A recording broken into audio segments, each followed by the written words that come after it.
باللہ من الشیطان الرجیم بسم اللہ الرحمن الرحیم والمرسلات عرفا فالعاصفات عصفا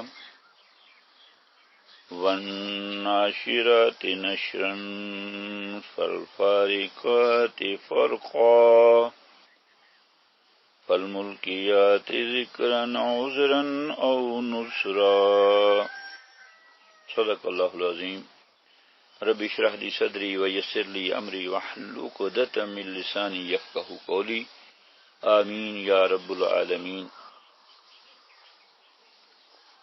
کل سے ہم نے جو موضوع شروع کیا ہے وہ ہے تنوین، اور تنوین کہتے ہیں کسی حرف پہ دو زبر دو زیر دو پیش اگر آ جائیں تو اس کو کس طرح سے پڑھا جائے۔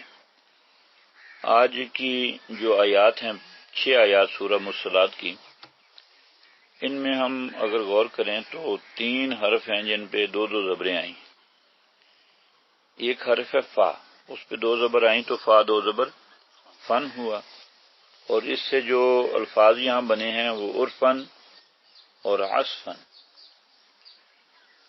اور دوسرا حرف آیا ہے قاف، اس پہ بھی 2 زبریں ہیں، قاف 2 زبر قن، اور لفظ جو آیا ہے وہ ہے فرقن۔ اسی طرح سے را 2 زبر رن آج کے ٹیکسٹ میں موجود ہے، را کے اوپر 2 زبریں، اور ان سے جو الفاظ ہمارے سامنے آئے ہیں وہ ہے نشرن، ذکرن، عذرن، نذرن۔ اب 2 زبر کو جو پڑھنے کا طریقہ وہ آپ کے سامنے آ گیا، لیکن اب اس میں ہم یہ غور کریں گے کہ اگر ان الفاظ پہ جا کے ہم وقف کریں تو پھر کیا اسی طرح سے پڑھا جائے گا؟ جیسے اسفن تھا تو ہم نے نوٹ کیا کہ یہ پھر جب وقف کیا تو اسفن کی بجائے ہو گیا عصفا، عصفا، ایک زبر رہ گئی اور الف ساتھ پڑھا گیا۔ وقف کرنے کا تو یہی قاعدہ ہے، ہم نے سیکھ لیا۔ اور کل کے سبق میں یعنی لیسن نمبر 19 میں ہم نے یہ دیکھا تھا کہ اگر حروف حلقی آ جائے تنوین والے حرف کے بعد تو پھر نون کا اظہار ہوگا۔ اس کی مثال تھی عذرن او نذرا۔ عذرن ہم نے اس لیے پڑھا کہ آگے حمزہ آ رہا تھا۔ آج ہم ایک دوسرا قاعدہ سیکھنے جا رہے ہیں جسے کہتے ہیں اخفا۔ تنوین کے 4 قاعدوں میں سے یہ بھی ہے۔ پہلے تو یہ جان لیں کہ تنوین کے 4 قاعدے ہیں: اظہار، اخفا، ادغام اور اقلاب۔ 4 قاعدے ہیں۔ ایک ہم سیکھ چکے، اگر آپ اس کی تفصیل جاننا چاہیں تو لیسن نمبر 19 میں جا کے دیکھ لیں۔ اور آج ہم اس کا اطلاق بھی کریں گے اظہار کا، اور آج کا جو سبق ہے اخفا وہ بھی سیکھیں گے۔ اخفا کہتے ہیں چھپانے کو، اور ہم تنوین کی جو آواز پیدا ہوتی ہے اس میں اگر ناک میں چھپانے کی کوشش کریں تو اخفا ادا ہوگا، اور یہ چھپائیں گے تب جب تنوین والے حرف کے بعد حروف اخفا میں سے ہو، وہ 15 ہیں۔ اب یہ یاد رکھنے ذرا مشکل ہے لیکن میں آپ کے سامنے گن دیتا ہوں۔ وہ ہیں تا، ثا، جیم، دال، ذال، ذا، سین، شین، صاد، ضاد، طا، ظا۔ اس کے بعد ہے فا، قاف اور کاف۔ یہ 15 ہیں، اور ہو سکتا ہے یاد بھی ہو جائیں تھوڑی توجہ سے، اگر نہ بھی ہوں تو ہم پھر یہ کریں گے کہ اظہار جہاں ہوتا ہے وہ 6 حرف ہیں، وہ حروف حلقی ہیں: حمزہ، ہا، عین، ہا، غین، خا۔ اسی طرح سے ادغام کا قاعدہ کل پڑھیں گے انشاءاللہ، اس میں بھی 6 حرف ہیں، وہ ہم یاد کر لیں گے یرملون سے، یعنی یا، را، میم، لام، واو اور نون، یہ 6 ہیں۔ اور اقلاب میں تب ہوتا ہے جب بعد میں با آ جائے تو وہ نون میم میں بدل جاتا ہے، یہ بھی ہم انشاءاللہ کل دیکھیں گے۔ تو پھر ہمارے لیے یہ آسانی ہو جائے گی کل کا سبق پڑھنے کے بعد کہ ہم 6 حروف ہلکی یاد کر لیں گے، 6 ادغام والے یاد کر لیں گے، 12 ہو گئے، اور 13واں اقلاب والا با یاد ہو جائے گا. تو اس کے علاوہ اگر ہوں تو وہاں اخفا ہوگا. یہ ایک آسانی ہو جائے گی. اب میں اس کو آپ کے سامنے پڑھ رہا ہوں اخفا کرتے ہوئے. مثلا اور فن پہ میں اخفا کروں گا، 2 آیات ملا کے پڑھوں گا، اور دوسری آیت پہ وقف کریں گے. تو اس کو ہم پھر پڑھیں گے والمرسلات عرفا فالعاصفات عصفا. تم فن کو کیسے پڑھا؟ عرفا. آپ نوٹ کریں، عرفا، یہ ناک میں آواز چھپائی، عرفا. اگر ہم اس کو عرفن کہہ کے فالعاصفات عصفن ایسے پڑھ تو لیتے ہیں، لیکن پھر اس کی وہ جو لحاظ ہے یا اعتبار ہے اس کی خوبصورتی تجوید وہ رہ جاتا ہے. ورنہ ہم اس کو سادہ تو یہی پڑھتے ہیں والمرسلات عرفن فالعاصفات عصفن والناشرات نشرا. تو یہ پڑھنے میں تو ہو گیا، لیکن یہ قاعدوں کے مطابق نہیں ہے. قاعدہ یہ ہے کہ چونکہ فا آ رہا ہے اور فن کے بعد فا ہے، تو یہ حروف ان میں سے ہے جو اخفا والے حروف ہیں. فا، کاف اور کاف ہم نے ابھی ذکر کیا. تو پھر یہاں کیا ہوگا؟ والمرسلات عرفا فالعاصفات عصفا.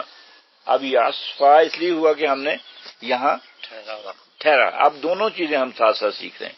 اگلی 2 آیات میں آ جاتے ہیں. وہ ہے والناشرات نشرا فالفارقات فرقا. اس میں قاعدہ کیا ہے؟ ایک تو اس میں گناہ ہے، نون پہ شد آ گئی، اور یہ ہم پڑھ چکے ہیں پہلے. تو اس کو پڑھیں گے ون. یہاں ون یہ گناہ ہے، نون کا مخرج تالو اور زبان کی نوک وہاں لگے اور شدت پیدا ہو اور ناک میں آواز جائے، یہ گناہ ہوتا ہے. اس کو ہم پڑھیں گے والناشرات نشرن. اب نشرن جو ہے یہ اخفا ہے، اس لیے کہ آگے پھر فا آ گیا. تو ہم نے پڑھا والناشرات نشرا فالفارقات فرقا. حالانکہ یہ فرقن ہے، تو ہم چونکہ رکے ہیں تو ہم نے فرقا پڑھا. اگر کہیں آیت کے درمیان میں بھی رکنا پڑے تو قاعدہ پھر یہی ہوگا. پھر جب دوبارہ سے یہ ادا کریں گے تو پھر 2 زبریں پڑھ کے جائیں گے، جب رکیں گے تو پھر 1 زبر اور 1 الف پڑھا جائے گا. یہ قاعدہ پکا ہے اس کا، جو وقف کا قاعدہ ہے. یہ 4 آیات ہو گئیں. اب آخری یعنی 5ویں اور 6ٹھی آیت، اس میں ہم غور کریں تو ذکرن کے بعد لفظ آیا عین، اور عین کیا ہے؟ حروف ہلکی. تو حروف ہلکی سے پہلے تنوین ہو تو کیا ہوگا؟ اظہار. یہاں ہم اظہار کریں گے. اور عذرن او نذرن، تو وہاں بھی عذرن کے بعد کیا ہے؟ حمزہ، اور یہ حروف ہلکی میں سے ہے. تو پھر ہم یہاں اظہار کریں گے. اور اظہار کیسے ہوگا؟ اس کو میں ابھی پڑھتا ہوں اظہار کے ساتھ. فالملقیات ذکرا عذرا او نذرا. فالملقیات ذکرا عذرا او نذرا. اگر پچھلے اسٹائل پہ ہم اس کو پڑھنا شروع کر دیں، مثال کے طور پہ فالملقیات ذکرا عذرا او نذرا، یہ تو سارے اخفا کر دیے ہم نے. تو یہ نہیں ہوگا.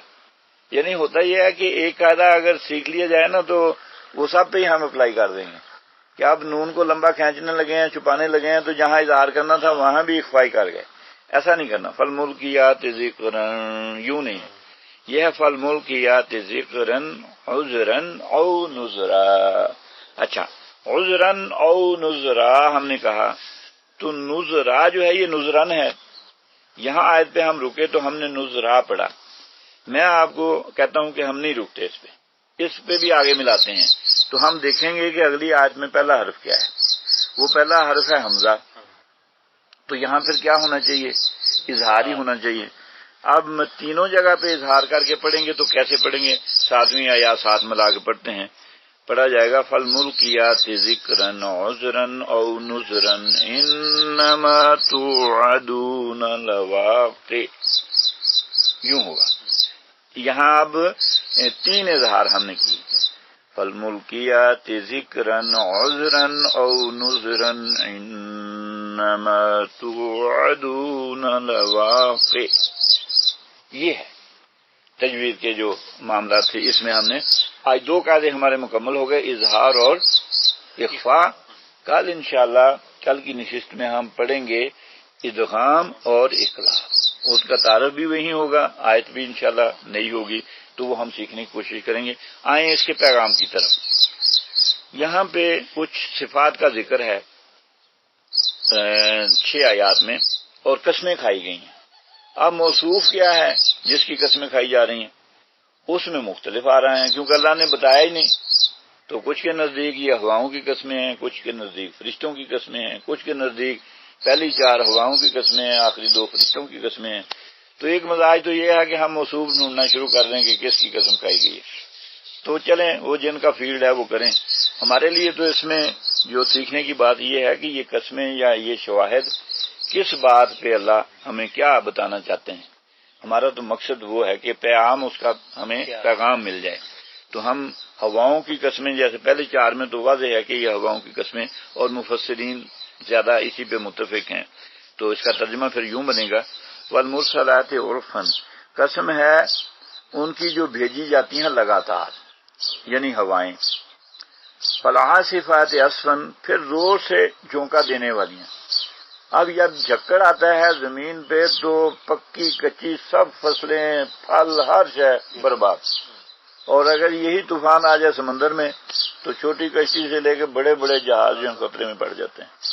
تو یہ ہواؤں کا زور ہے، اللہ کی شان ہے، اس کی دی ہوئی طاقت۔ والناشرات نشرا، اب رحمت والی بھی ہوائیں ہیں جو بادلوں کو اٹھاتی، ناشرات نشرا، پھر ابھار کر اٹھانے والیاں۔ اب پانی جو سطح سمندر سے اٹھایا ہے وہ منوں میں نہیں ہے، ٹنوں میں ہے، اور وہ لے کے جا رہی ہیں۔ ایسا نہیں کہ چند قطرے رستے میں گر جائیں اور کوئی تھوڑی تھوڑی بارش ہوتی جائے، لیک ہوتا جائے اور وہاں جا کے برسانا جہاں برسا دے، ایسا نہیں۔ جہاں خشک رکھنا ہے وہاں منجر ہے، بالکل خشک سالی ہے، اور جہاں حکم ہے برسانے کا وہاں جا کے برسا دیں گے، اور اتنا جل تھل ہو جائے گا برسا دیں گے۔ یہ اللہ کی طاقت۔ فالفارقات فرقا، اس کا مطلب یہ ہے پھر خوب جدا کرنے والیاں۔ پانی تو ٹنوں ہے لیکن کہاں پھینکنا ہے کہاں نہیں پھینکنا، سبحان اللہ۔ اور یہ ہے کہ کچھ اس علاقے میں پھینکنا ہے اور کچھ دور جا کے دوسرے علاقے میں پھینکنا ہے، یہ فرق کرنے والی ہیں۔ فالملکیات ذکرن، اس کے بارے میں رائے یہ ہے کہ یہ فرشتوں کی قسمیں ہیں، اور کچھ کا خیال ہے کہ یہ ہواؤں کی ہیں، لیکن اس کا ترجمہ یہ ہے، یوں بنے گا کہ پھر قسم ہے ان کی جو القاء کرتی ہیں۔ اب یہ ہوائیں بھی دراصل انسان کو القاء کرتی ہیں کس چیز کا؟ ذکر کا، یعنی وہ یاد کراتی ہیں کہ تمہارا کوئی مالک ہے، ہوائیں بھی۔ لیکن اگر فرشتے مراد لیا جائے تو فرشتے بھی القاء کرتے رہتے ہیں انسان پہ، اس کی نصیحت کا، اس کے ذکر کا، یاد دہانی کا، اللہ کے تعارف کا، وہ یاد کراتے رہتے ہیں کہ تیرا کوئی خالق مالک ہے۔ عذراً اور نذراً، خبردار کرنے کے لیے، اور اگر خبردار نہ ہو، راستہ نہ پکڑے، تو پھر یہ تو کل کو معذرت نہ کرے کہ میں عذاب سے کیوں دوچار ہوں، پھر بھگتنے کے لیے تیار ہو جائے۔ یہ ساری قسمیں کھا کے مقسم علیہ بیان کیا گیا، انما توعدون لواقع، بے شک جس کا تم وعدہ دیے جا رہے ہو وہ واقعہ ہو کر رہے گی۔ تمہیں سمجھ نہیں آ رہی کہ یہ دنیا آخر یہ اتنی قائم کر کے پھر ختم ہو جائے گی؟ ہاں یہ ختم ہو جائے گی، ایک نئی دنیا بسائی جائے گی، وہاں پیش ہونا ہوگا، اپنے حساب کتاب سے نبٹنا ہوگا۔